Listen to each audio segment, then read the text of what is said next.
You're listening to Risk and Resolve. And now for your hosts, Ben Connor and Todd Hufford. All right, welcome to another episode of the Risk and Resolve podcast. Really pleased to have our special guest with us today, Brett Varvel from the creative family dynasty of the Varvel family. How are you doing, Brett? I'm doing great. It's good to be with you guys. Brett, it's always great to see you Glad and that hang you out could be with here. you. And obviously my partner in crime, Todd Hufford, is here with us as well. Todd, how are you? I'm doing great, especially great because we get to talk to Brett. Brett is always going about 15 different directions at a time in 3D. So we're going to dive into a little bit of that. You know, I was going to say, Brett, congratulations. You're so successful now that we cannot cover all of your successes in a podcast. So congratulations. Thank you. I appreciate it. I'm going to rattle off a little bit about your background for those that don't know you, but then we're going to go back in history a little bit. So you already know this about yourself. You're an Emmy Award-winning filmmaker, director, actor, and writer. You're based here in our wonderful city, Indianapolis, Indiana. You serve as the executive director of House of Grace Studios, a production company you founded. You're also known for your dedication to creating high-value, faith-based content, and your passion for storytelling comes through in everything you do. Anything inaccurate in that statement? I think that's close. It's pretty close. Yeah. It's a good representation, I guess. I want to go back a little bit. I want to spend a little time today talking about the creative process, largely because I envy it so much in people who are bestowed with so much creativity. And you clearly are somebody in my sphere that I would obviously say has a ton of talent. I kind of want to talk about this nature versus nurture. Take me back to grade school and let's go from first grade. And why don't you take me up to about high school? Tell me about some of the first things you got to create, some of the first opportunities you got to exercise some of that creativity, whether it was in various different mediums, whether it was print or film back in those days, or maybe audio tape recordings or something. So take us back to first grade. What were some of those first initial opportunities you had to be creative? Well, first of all, while you may have a lot of respect for the creative side of the brain, I have so much envy for the logistical business wisdom side of the brain that us creatives often lack. And we need a lot of help in to stay on track because our brain kind of goes a million miles an hour. But then you mentioned the Varvel name. I mean, it's creativity and art was not a stranger in our home. And so growing up, son of an internationally syndicated cartoonist, you're gonna be pushed to explore creativity in all facets of the word. And so from a very young age, because my dad draws cartoons for a living, there was this immediate bent towards picking up a pencil and drawing and just seeing where that creativity would take me. And so a lot of my early years, elementary school, it's a lot of 2D art. So we were talking colored pencils, you're talking painting, you're talking all kinds of different books. My parents would give us these books of like how to draw Disney cartoons. And then my dad would show me some of the tricks of the trade with drawing caricatures and just how to study the human face and then bring that out visually. And so that was very much an early manifestation of the creative exploration in my life. But I have always had a fascination with movies.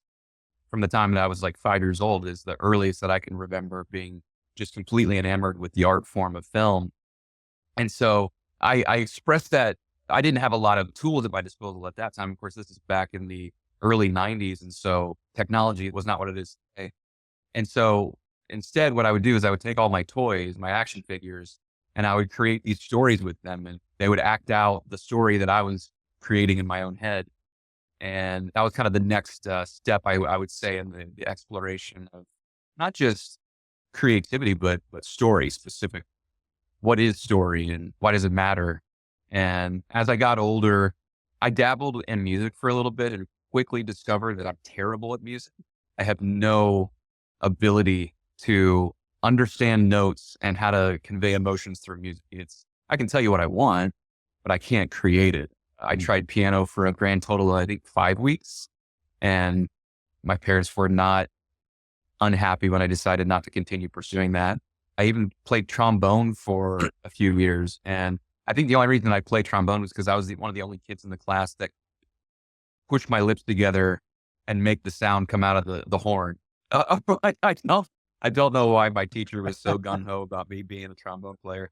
I figured out how to play the tune to George of the Jungle on my own, and that was about Pretty it. good. That was the extent of my ability as a trombone player. And it was one of those things where my dad never pressured me into being a cartoonist or doing the traditional art sense of pencil and painting or molding with clay or anything like that. I always had a fascination to it because he's always been so gifted at it. And he's just this wealth of knowledge. But he quickly saw, especially in my junior high to early high school years, that I just loved the camera. I wanted to be in front of it. I wanted to be behind it. I wanted to understand how to tell a story with it. And to his credit, he and my mom let me take over the home video camera on more than one occasion and destroy it. There were scratches on the lens. Yep. There were a lot of tapes that were destroyed, things that I accidentally taped over that they were, protecting for a later date, whatever the case would be. But I couldn't get enough of it. It's just like this limitless creativity, because I started discovering in high school, especially, that filmmaking encompasses every aspect of the entire art field. You take everything from music to 2D and 3D art to writing to production design to acting and lighting, and it's all molded into this one product called a movie or a video.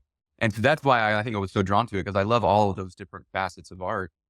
And it felt like the proverbial, you're a kid in the sandbox and you have this limitless creativity right at your fingertips. You can do whatever you want. And so that was really what carried me into my later high school years, was exploring, what can I do? What are the limits? And let's see how we can push past those limits. Not just from a acting side of things, which was, I would say, my original first love with filmmaking. But then the more I started making movies and editing movies on my own, I grew to be equally as fascinated and in love with that side of the equation as well. And, the rest is history, so to speak. Once I got bit by the bug, so to speak. Let's stay within that junior high to high school timeframe. When you have certain interests, whether it's sports or robotics or something else, you find your people. Who were your people in junior high and high school that it also enjoyed either in front or behind the camera with all these ideas you had? I'm blessed with an amazing creative family. So the Varvel household was a filmmaking family from the get-go. There was no getting yourself out of it. My brother, he's 5 years younger than me. He was my partner in crime. Sometimes not because he wanted to, but because I told him he had to. Right. Yep. And it's just like the older brother telling him, you got to do this. My dad and my mom and my sister were always had a hand in what I was doing. But I was also blessed with some great friends, both in junior high and in high school, who I think they just liked that it was, they liked the fun aspect of making a movie.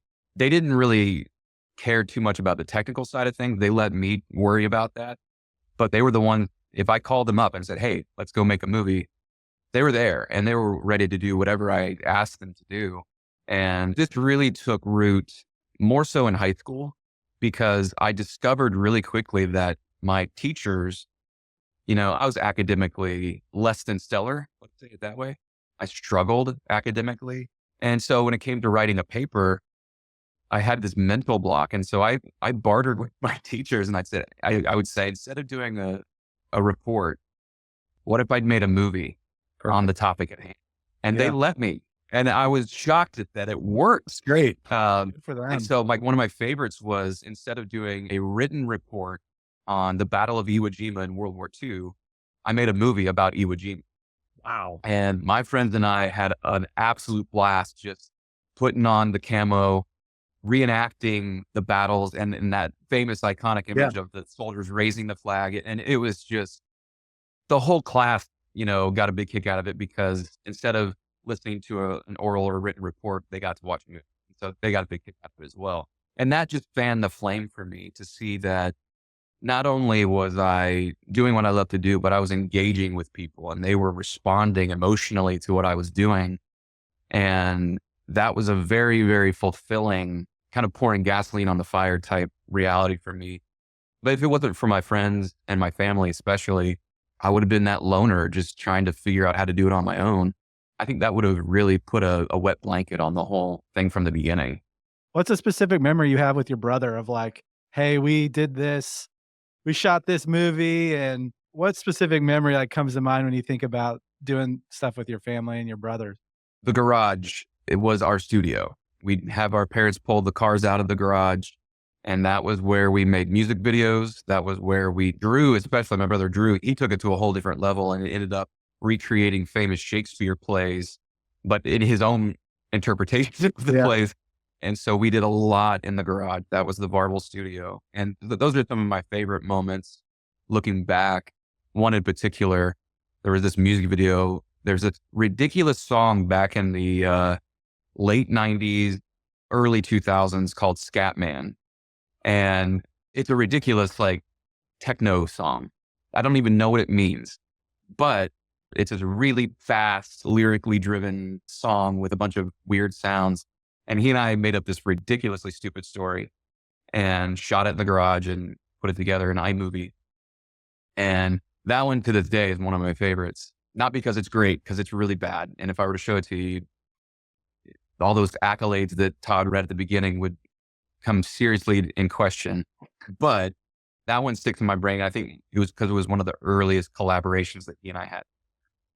Brett, where would we find these old videos? In some secret Google YouTube page? So They are behind under a lock and paywall key, somewhere? my friend. Maybe one day I'll release them on YouTube or something like that. But they're so bad. They're so bad. Yeah, but any press is good press. But yeah, Look how- maybe we'll start sprinkling those out into the world. Yeah, local boy done good. Yeah, there you go. Let's stay in that junior to high school time frame. At any time before you graduated high school, did you kind of have the thought that, my friends enjoy doing this with me, but my talent, my ability, my ideas, I just have more of them. It just flows out of me. I have a gift. Did that ever cross your mind during those early years? It did, and it wasn't fully fleshed out, I wouldn't say, until I got to college, but there was this reality that everybody looked to me as the movie guy. There wasn't anybody else in my friend sphere, my school, or, really even acquaintances that I had the drive to just grab the camera, write a story, do something. Nobody else called me up to make a movie. I was always calling everybody else to make a movie. And it really came to fruition my senior year of high school. This was the defining moment in what launched, I think, my career, if you want to use that big of a phrase. At the time, there was a statewide arts competition in Indiana called Project Excel. And any high school student from across the state could enter into, they had a bunch of different categories from 2D and 3D art to music to performance, dance, movies, and all kinds of different things. But every single student had to create their project based on a word that was given to schools. Wow. And my senior year, the word that was selected for students was the word change. And nobody else in my school made anything or entered anything. And very few of my friends even aspired to do a movie. But I was fixated on that word, change, and what it means to me as a follower of Jesus Christ. And so I was talking to my dad about it one day. He said, Brett, I want you to just go for it. Go do it. And I wrote this short film that was kind of a personification of being born again in Jesus, becoming a new creation. And it was this really intense story where it was me playing myself, but I'm in this dirty rags. I look bad, and I keep seeing this other better version of myself. And I'm following him, and he's leading me somewhere, and come to find out that I'm a stand at this crossroad where I can either go this way or that way. And it's the picture of the choice that I think all of us have to make as human beings. Are you going to choose to deny Christ? Or are you going to choose to follow him? And so, this is a secular competition. This is not a Christian competition, but that was what I was so passionate about. So I entered it into the competition and ended up, to my shock, and I think everybody else's shock, I won first place in the state. And that was crazy enough as it is. But at the award ceremony, the director of the whole competition told me that a janitor peeked his head in while my film was playing and ended up giving his life to Jesus. And it was the complete defining moment in my life of the Lord saying, okay, I know you're passionate about this. I know you love doing this. I've given you this talent, but imagine what I could do through you. And so all of a sudden the dreams and aspirations of, I want to be the next Steven Spielberg. I want to go off to Hollywood and make big blockbuster movies changed to what if they had meaning and what if they had purpose beyond just entertainment? And that took me into a whole different direction. But yeah, I mean, it was an itch I couldn't scratch hard enough. I had to make something, I had to do something. But I'm thankful that I had the community around me, like I said earlier, to fan the flame, to encourage me and support me however they wanted to. How did that community change for you going from like high school experience where you had your family as like the core encouragement and school folks around you? And then the reason why I ask is when I think about, thankfully we both grew up in families where like our parents like fanned the flame of our passion and really encouraged us to do things that we were passionate about. But there were those like people who weren't family, who didn't like intersect with us in like the daily, like a teacher or, even an aunt or an uncle. But like, who were some of those like non-family, like key relationships that maybe in high school or maybe after that said like, hey, I see something in you, and continued that encouragement that was like, oh, there are people that are outside of the ones that really love me that are telling me like, walk into this and do this? Yeah, it's a great question. In high school, that was my youth pastor. From a very young age, he saw that I had this talent and this drive, and he gave me any and every opportunity in the youth group to make videos, sermon illustrations, missions trip recap videos, let me use the church equipment whenever I wanted to. I mean, short of having a key, like I had access in full reign, and he didn't care. He wanted me to do what the Lord had put in my heart. And then when I got into college, all of these people still, were an encouragement to me in my college years. But you got to understand, I went to a small Christian school and I was in a bubble. And then all of a sudden I go to Ball State University, and it was fish out of water to the nth degree. And I no longer have that Christian community that can surround me and pour into me. And in addition to that, I'm competing with students in my class that are way farther advanced than I am. And now all of a sudden it's this shock and horror of, I've made a terrible mistake. I don't have what it takes. And I'll never forget, I was a freshman in college, and there was a professor at the time at Ball State in our telecommunications department, seasoned veteran TV producer. He'd won more regional Emmy Awards than I think anybody has ever won in their entire life. He's done it all and seen it all. And he was frightening and intimidating. He would cuss students out in the middle of class.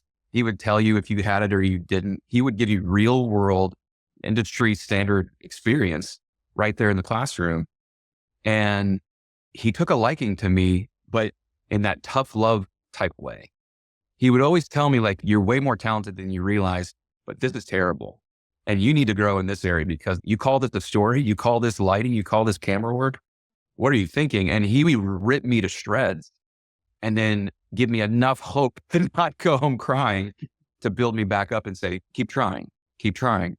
And so it was one of those like challenges for me. Every project that I made, I would send to him, whether it was for a school project or it was just something I wanted to do on my own. I would show him. I would just let him criticize it and tell me what he thought of it.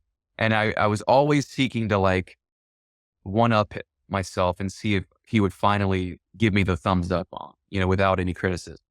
And that was a huge motivator for me, and setting my sights, like, here's the standard, but then let's go a little bit further. What if we push the boundaries a little bit? He was that guy for me in college, and is, I think, very responsible for a lot of the drive that I have today. I mean, this industry that I work in it's cutthroat, and you're only as good as your last project, and you got to have thick skin, which is something that my dad taught me a lot about, being a cartoonist. And he gets hammered from every direction on the political spectrum of people who hate him because of his ideas and his politics and his biblical worldview. And he taught me, you got to have a thick skin and be willing to take it and stay true to your convictions and your talent and all that stuff. And so yeah, I mean, it took shape in various people, but that professor, his name was Jim Shasky. He was ruthless, but it was a very, very needed encouragement. I like it. It's really interesting. I think people who are recognized with significant talent in whatever their field, obviously yours is in the creative side with movies. Early on, everyone tells you you're great.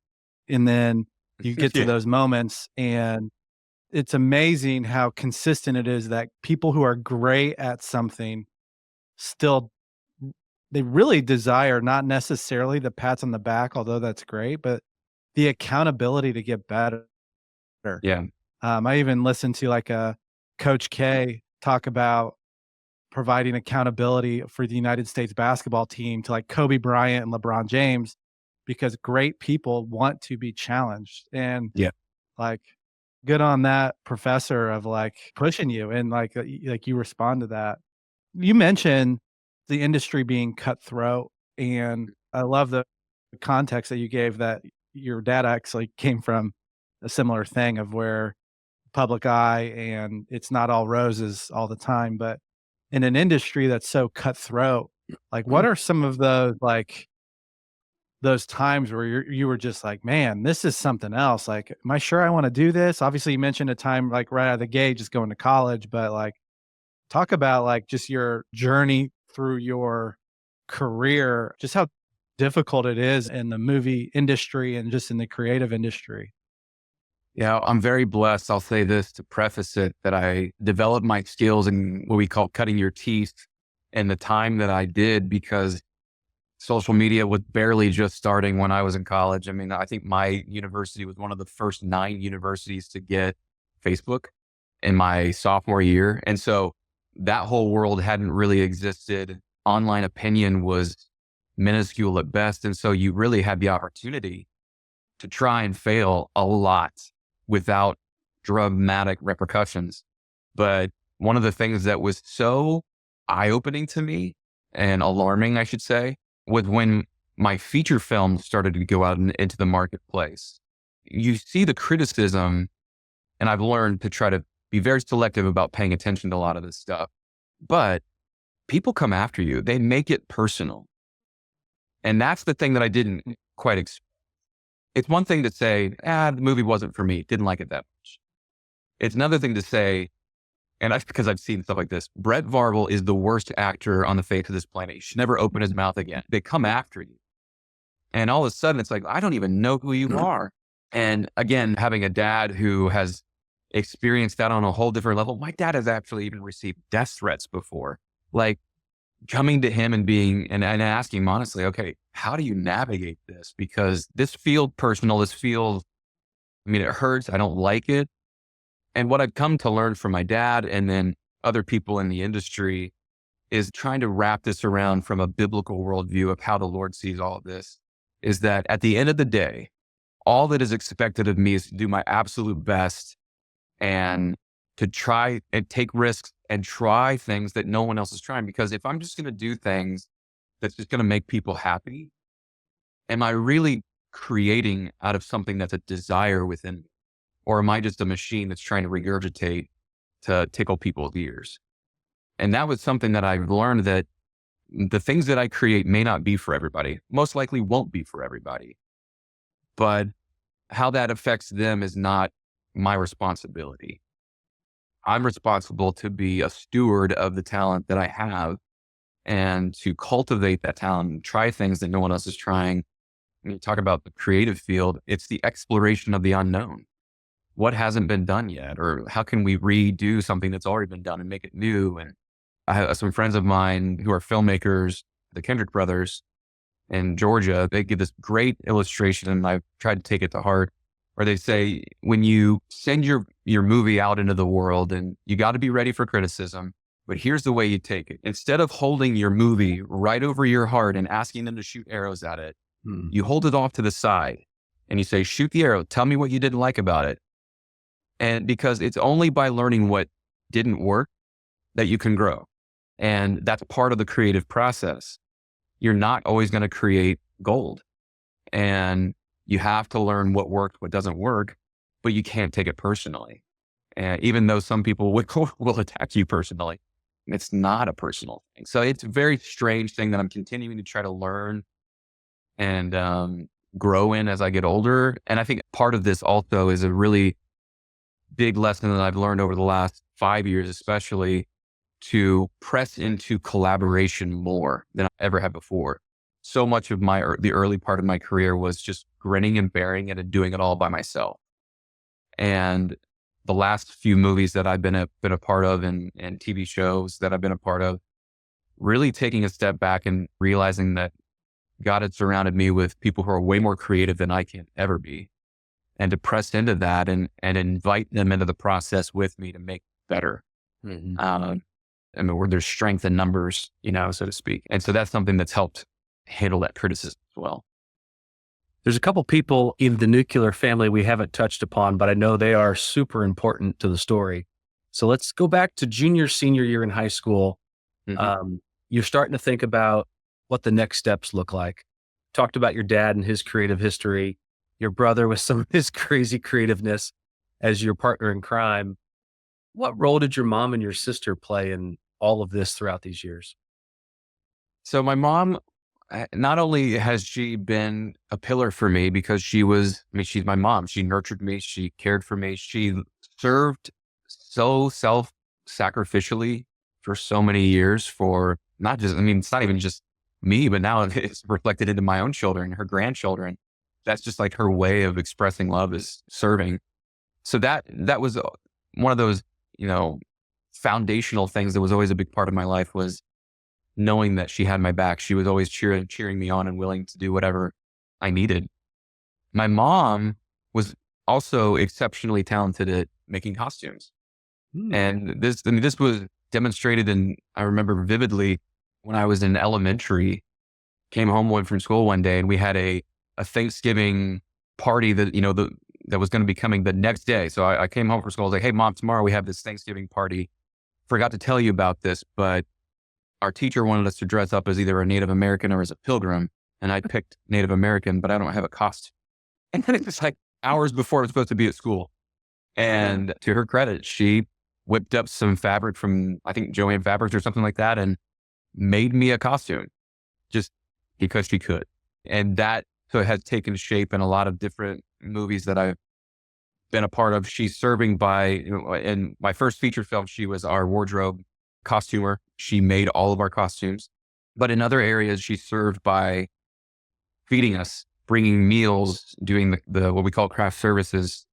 And going back to that foundational nurturing that she's always been so amazing at. I don't want to dismiss how big of a deal this was, but being that cheerleader, she wasn't always the one who was like hands-on with crafting what I was doing in a movie, but she always wanted to see what I was doing. She always wanted to watch it. She always wanted to brag to her friends about what I was doing. She wanted to be at the screenings and the award shows and different things like that. And I can't quite put into words what that meant to me growing up, and knowing that I had not just the encouragement, but the confidence that my mom gave me. And then my sister, who is also incredibly artistically gifted, she and I have a special relationship because before my brother came along, my sister and I were like attached at the hip. We're 2 years removed and we did everything together. She got older and realized how immature I was and started hanging out with her girlfriends more. But then Drew came along and he and I got close. But Ashley was always quick to be a part of what I was doing. She's very artistically gifted with graphic design and painting and illustrating. And so she would design logos. She would design what we call the title treatment for my movies. She would help me design the posters. And she even wrote a short story for one of my movies back when I was late high school, early college. She always likes to make cameos in a lot of the movies that I make. And to this day, faithfully helps me in bringing the print side of what I do for a living to life. And did my most recent movie, Disciples in the Moonlight. She was pivotal in helping me discern what we call key art, or this poster right here, what that should look like, and giving me notes on what works and what doesn't. And so she was also super foundational in those early days of me discovering what I wanted to do. Is there a Brett Varvel if there's no Varvel family? Probably not. I know I wouldn't be alive without my parents, but You know what I'm asking. yeah, I think it's a good question. I don't know if I've ever really thought of it that way, but a lot of people that I interact with on a day-to-day basis on a film set today, the person that they experience in large part is heavily impacted by my wife and my children, but the foundation was really laid by my parents and my siblings. And my parents being the one who brought me up in the training and admonition of the Lord, and then my siblings being the ones who were so different. So like my sister is the perfect child, rule follower, never did anything wrong. She's an angel.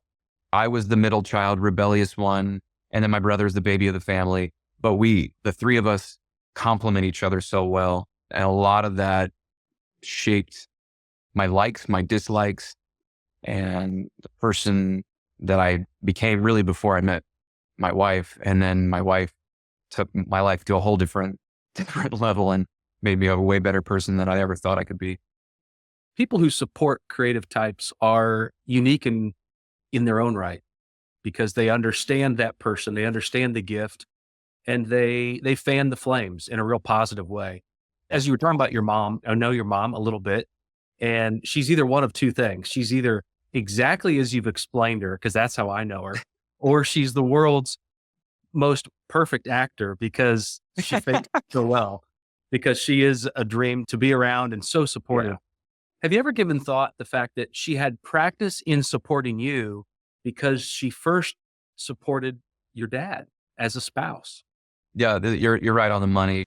My mom she's one of 6 children. She's the baby of the family.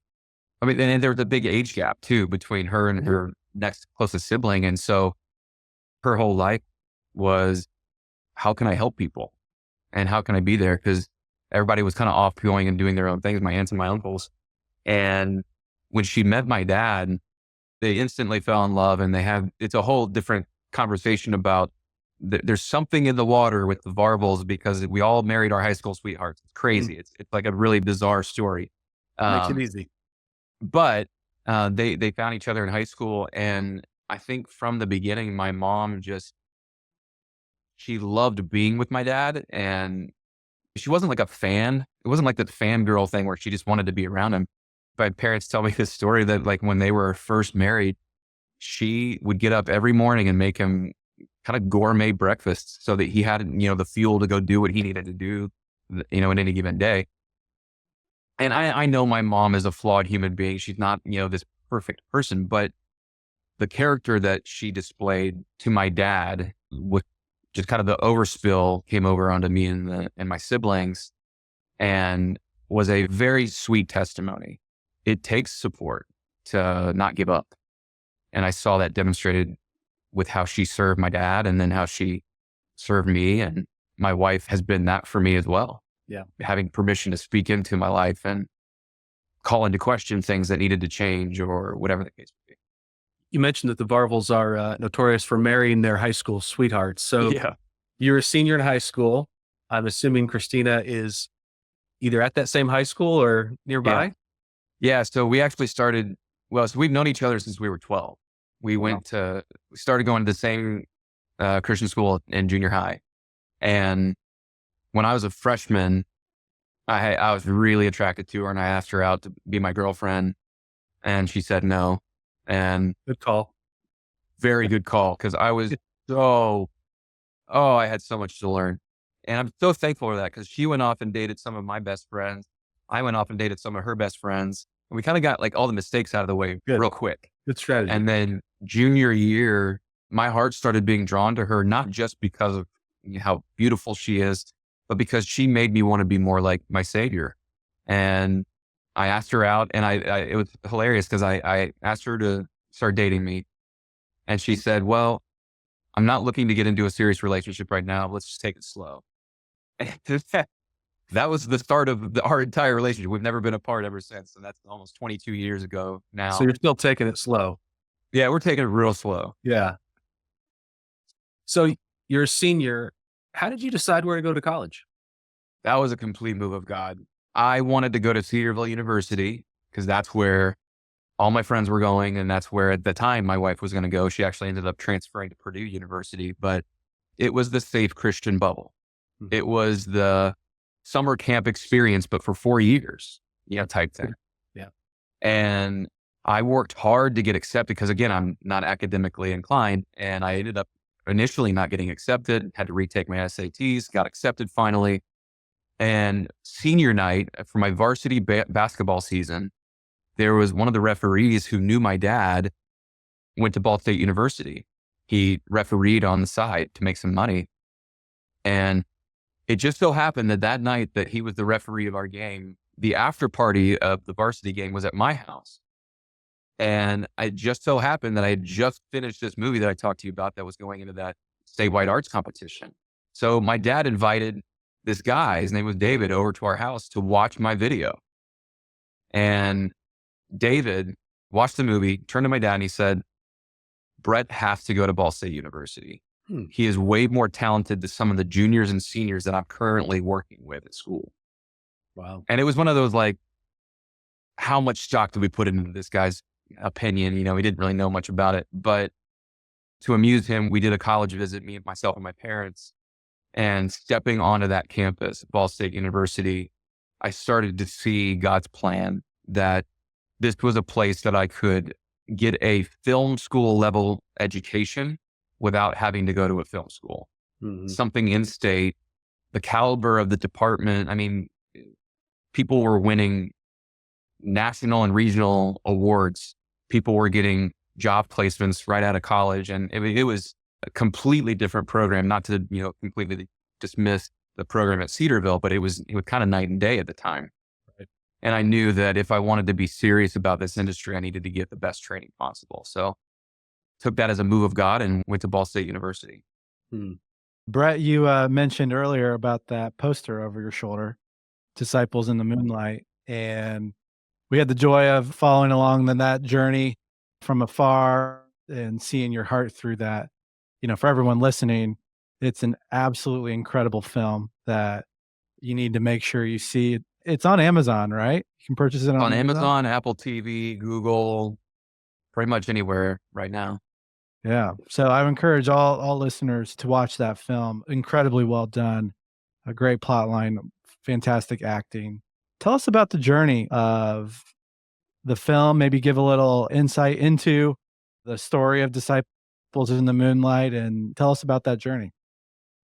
Well, I appreciate both of you and just for being my prayer warriors and cheering me on. And it's just been an amazing experience. I first heard about this project in 2013.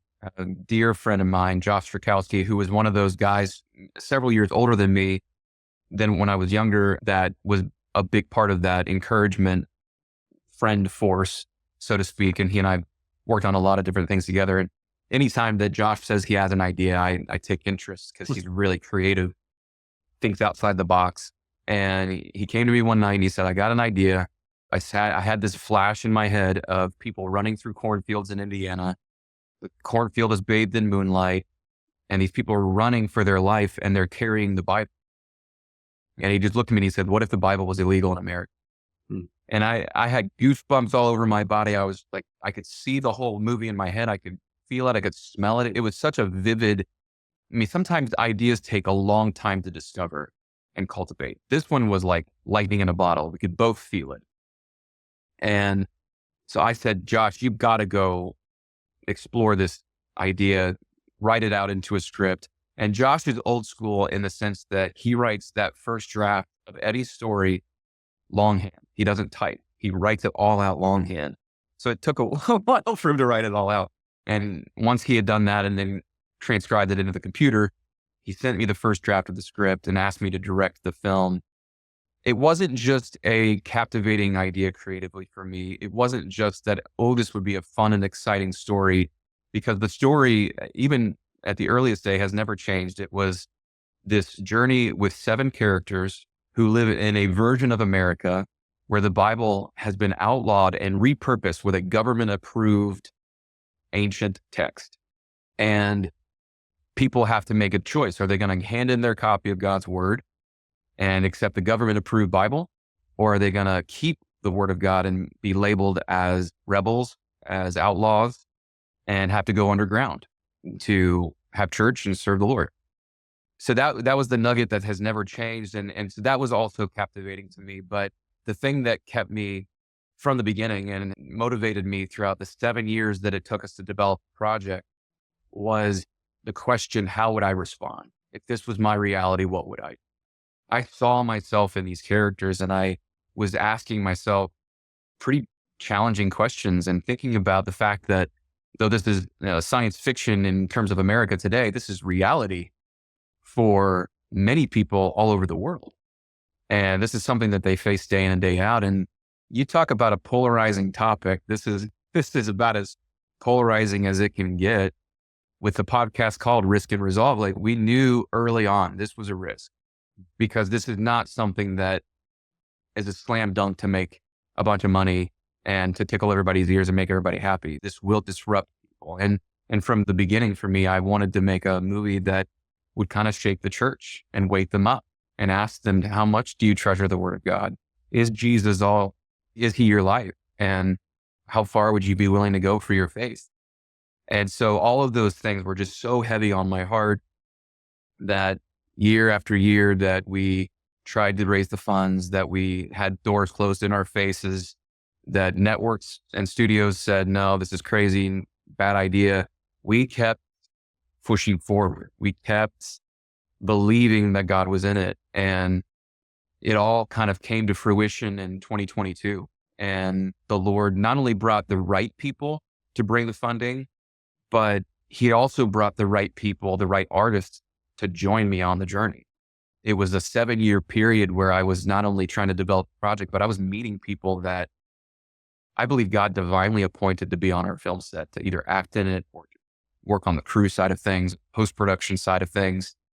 And the movie, though we made it for a very small amount of money in the terms of the normals in the industry, people think that this is a major motion, millions of dollars production.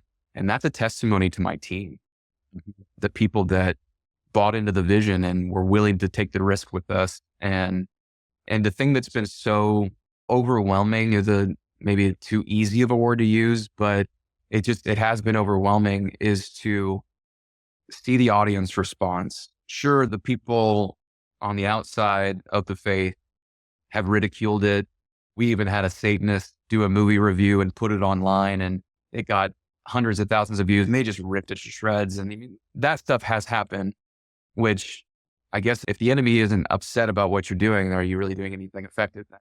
But what's been so overwhelming is that this movie has inspired people to get serious about the Bible, to commit scripture to memory, to reevaluate their own relationship with God. And it's also been very fulfilling that people enjoyed the movie. And a lot of people say, yeah, Christian movies are great, but they're not enjoyable.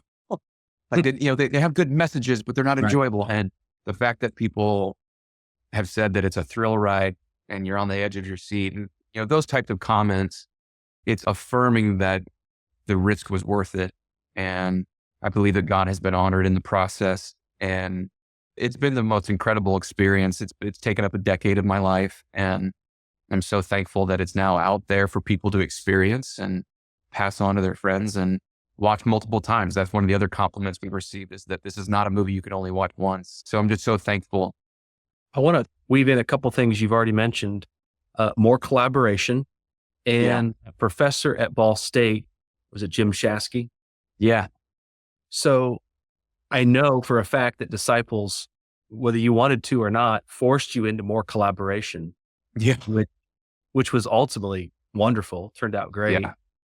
Have you, I guess, internalized the notion that the days of you becoming the Jim Shasky of your sphere is either here or approaching very quickly.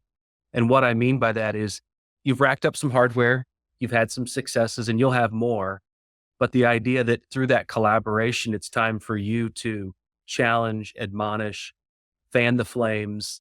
Where are you seeing those opportunities to work with not just people younger, because you can lead up and lead parallel. Are you seeing that door of opportunity open to where you're taking some of those lessons from your old professor and applying them to people that you see extreme talent in? Yes and no. I mean, I think on a simple level, yes, there have been very obvious opportunities here in the last few years, especially where guys younger than me who are just starting out, they want to be on my film sets and they want to learn, they want to shadow, and they want to see why I do what I do, and they just want to absorb, would be maybe a better word, from like my experience. And that's been so flattering, rewarding. I don't even know the right word to use, because I remember what it was like being in high school and college and just dreaming, wishing one day, man, I want to be on a film set. And if it wasn't for Shasky and the other professors at my college, like I would have had some of the opportunities that I had, but it still wasn't being on a feature film set. I remember getting cast in a Subway commercial when I was sophomore in college. And it was my first like really big film set that I'd ever been on. I remember so badly wanting the director just to pull me aside and teach me a couple things, whisper a few tricks of the trade to me or something. And people in my industry are very often, they keep everything close to the chest. Mm-hmm. Everything's intellectual property. You don't want it to be stolen. And so they can be kind of cold. And it's been very, very fulfilling to put my arm around a few people and just say, hey, here's what I've learned. Try this. Connect people and try to give people opportunities. That's been really fulfilling. But I also realize that the more collaboration I've allowed into my sphere, the more I realize how little I still know and how much I still need to grow and learn. And so I'm still kind of seeking out. And in some ways, I guess I don't feel like I am ready to be into that mentor type role. I'll do it as often as the Lord allows into my life, but I'm still hungry and wanting to chase some things that are heavy on my heart. Well, you definitely have lots of more hardware to collect and story to tell. And we're excited to be whatever little part or piece of it is that we can be and follow along. We like to end these podcasts. And by the way, thank you. You've been super generous with your time and your comments and your stories. Yeah. And I know we kind of didn't cover a lot of the traditional, what movies and things have you done, but it's been fascinating to hear your background, because I truly do believe that there is nurture and nature in your creative. And we talked about that. You definitely have some God-given gifts, but there've been a lot of fans on that flame to make sure that it didn't go out, from your parents, your siblings, to your wife, and now your kids, in their own unique way, as they encourage all of us, as our children encourage all of us. We like to end with 2 questions. So without any kind of preempting, here's the first question. Sure. What is a risk that you have taken that has changed your life? Oh, man. I would say maybe at a fundamental level, anybody who gets married is taking a risk, I think. And, but marrying my wife, my high school sweetheart, it has been the biggest change in my life. And God has used that woman to change me in ways that I'll never quite get over and be grateful for. Also, I think a big risk was Disciples in the Moonlight. That was the one that we had every reason to abandon ship, and people telling us to abandon ship multiple times in the process. And it was a risk, but I'm so thankful that I took that risk, because it made me a better person, not just a better creative.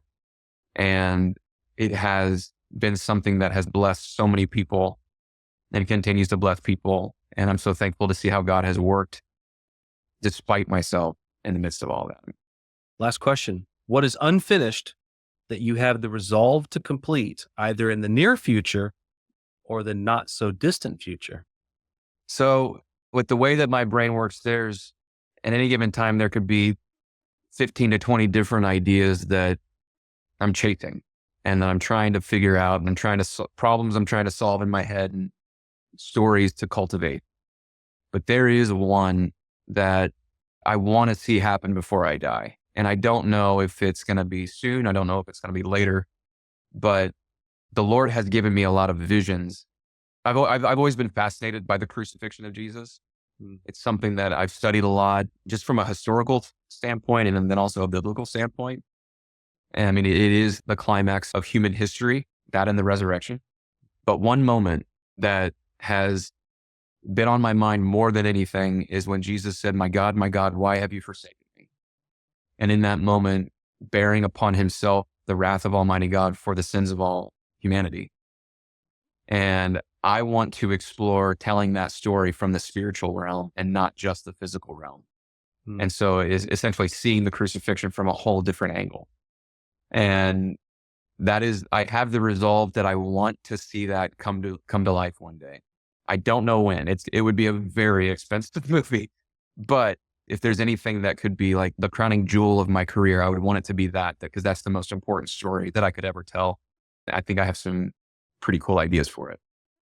Well, thanks for sharing it, because now I know how to hold you accountable to that big goal. Thank you again for your time, for sharing your talent with the world, and for always pointing us to remind us the source of that talent is your Lord and Savior. So thanks for just being you, Brett. Enjoy the association and getting to know you and having this conversation. Thank you.